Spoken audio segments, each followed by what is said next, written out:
What do you call a man so wealthy he destroyed an entire region's economy just by visiting? Not a conqueror, not a warlord, a generous guest. In 1324, an African king made a pilgrimage to Mecca. He brought so much gold, literally tons of it, that he crashed the Mediterranean economy for a decade. Gold became worthless. Prices skyrocketed.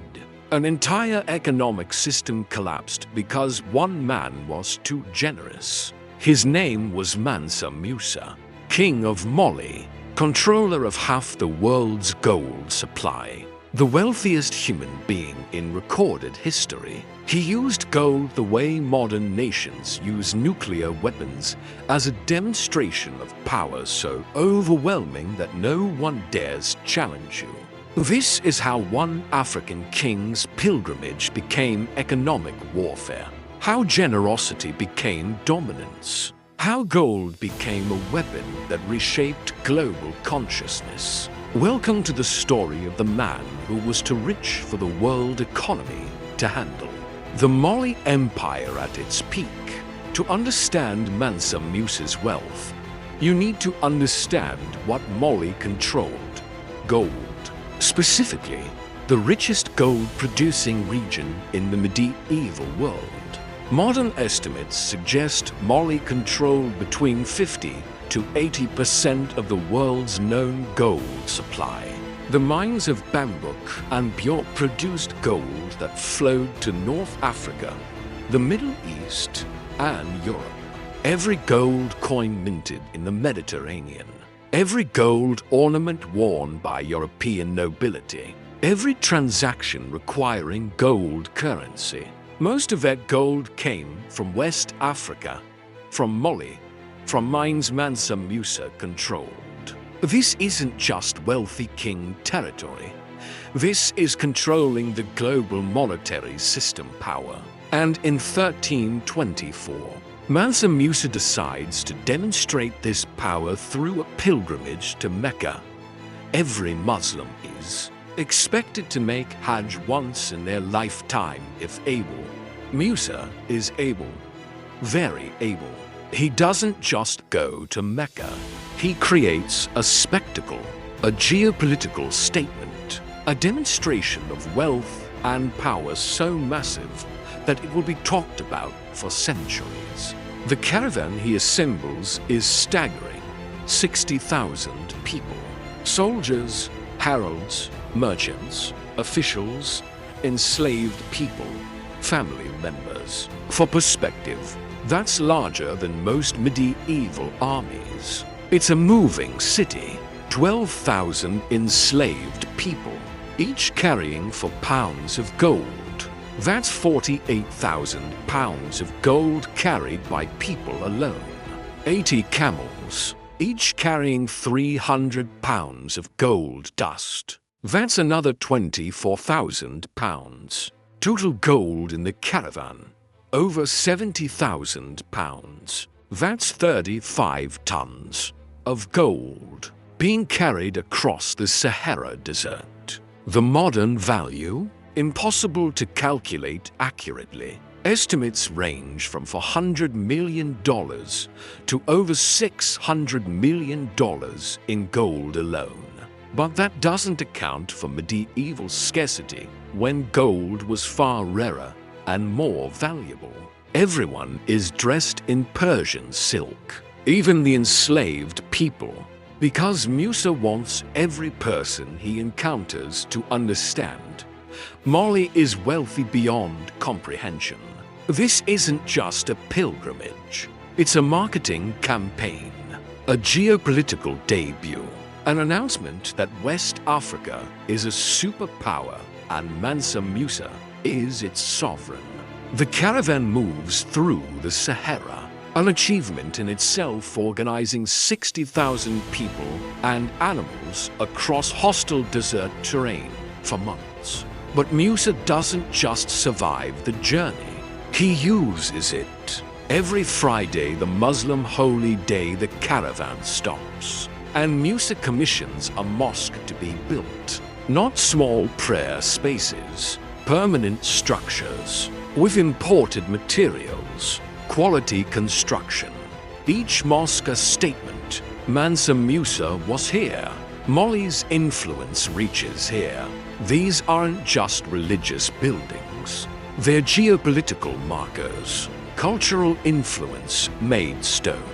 By the time he reaches Cairo, the first major city on his route, word has spread. The Mamluk Sultanate controls Egypt. They've heard rumors about this African king and his impossible wealth. But rumors don't prepare them for reality. Musa enters Cairo, and the spectacle begins.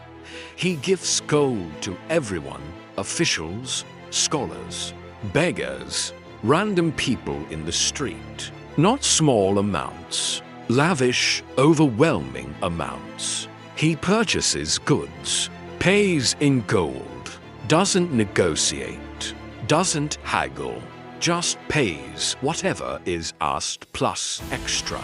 He commissions buildings, hires artisans, funds projects. The Mamluk Sultan hosts him. Diplomatic protocol.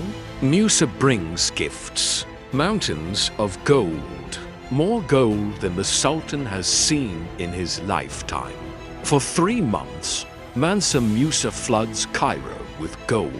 Constant spending, constant gift-giving, constant displays of wealth that make the Mamluk elite themselves wealthy feel poor by comparison. And then comes the economic shock. He'd subscribed to see how one man's generosity became economic warfare.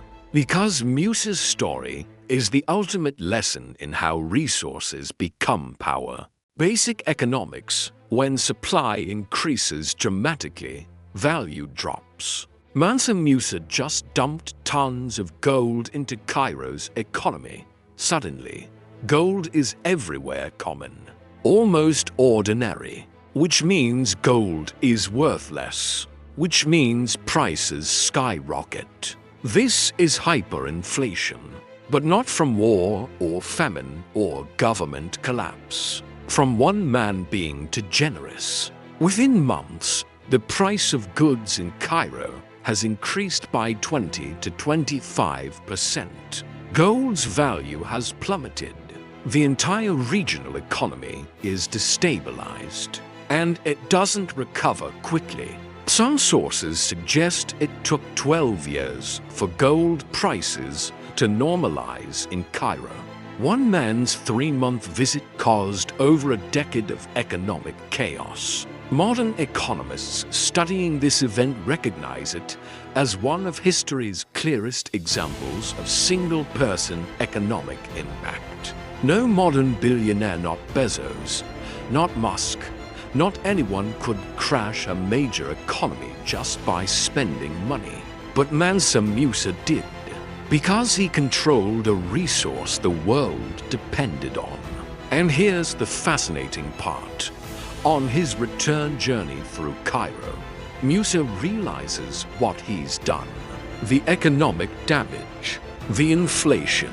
So he borrows gold, takes out loans, actually removes gold from Cairo's economy to try to stabilize it. It's possibly the only recorded instance of someone causing hyperinflation and then trying to fix it through personal intervention. But the damage is done, and the message is sent. Mali controls gold. One man controls Mali. Therefore, one man can break your economy if he chooses. It's soft power at its most brutal. No armies, no threats, just overwhelming wealth wielded with calculated generosity. But the economic impact is only part of the story. Because Mansa Musa's pilgrimage doesn't just affect Cairo. News spreads through North Africa, across the Mediterranean, into Europe.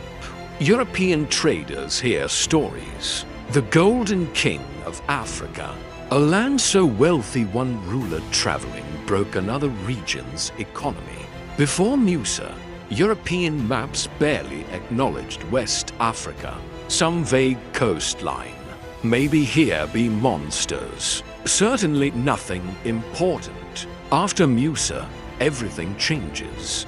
The 1375 Catalan Atlas, one of the most important medieval maps, features Mansa Musa prominently, sitting on a throne, holding a golden scepter, a nugget of gold, labeled as the richest king in the world. This isn't just cartography, it's recognition. Europe acknowledging that West Africa contains wealth and power that matters globally. Trade routes shift. Merchants begin prioritizing trans-Saharan trade. Europeans start wondering, where is all this gold coming from? How do we access it? Musa's pilgrimage essentially puts Africa on the European economic radar, not as a place to ignore or exploit, not yet, but as a source of wealth that demands respect. The search for Molly's gold becomes an obsession.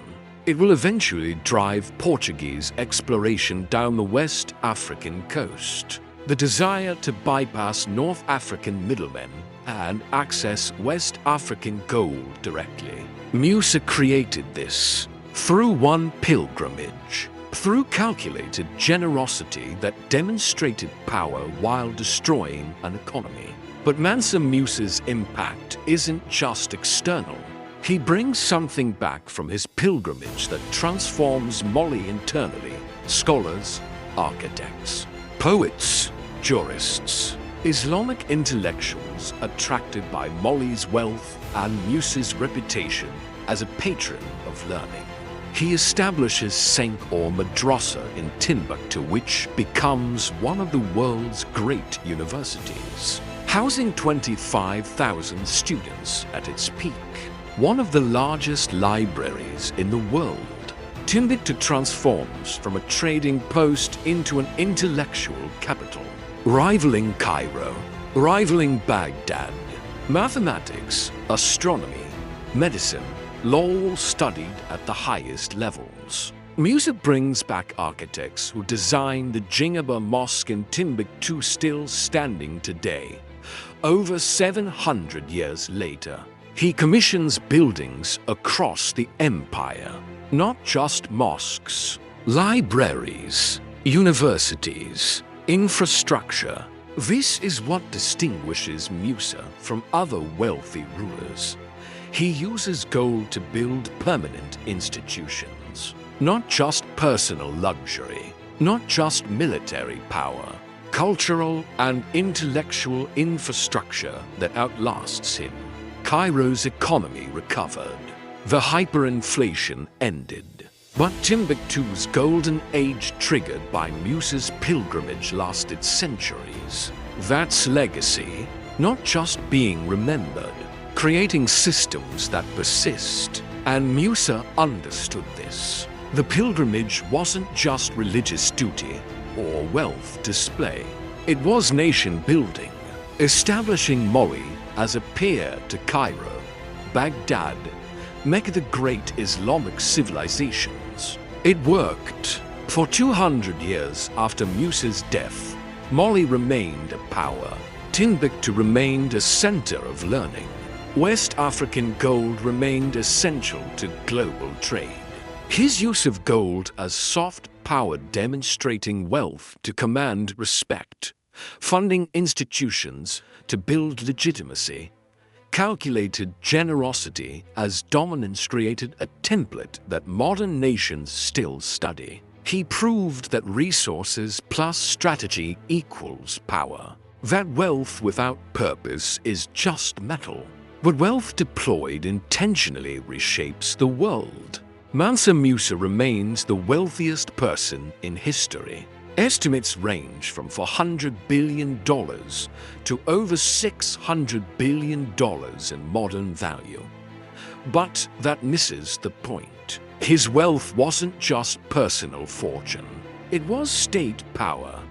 And he wielded it like a weapon that required no violence, just the Overwhelming demonstration that he could break your economy whenever he chose. That's not just rich, that's sovereign.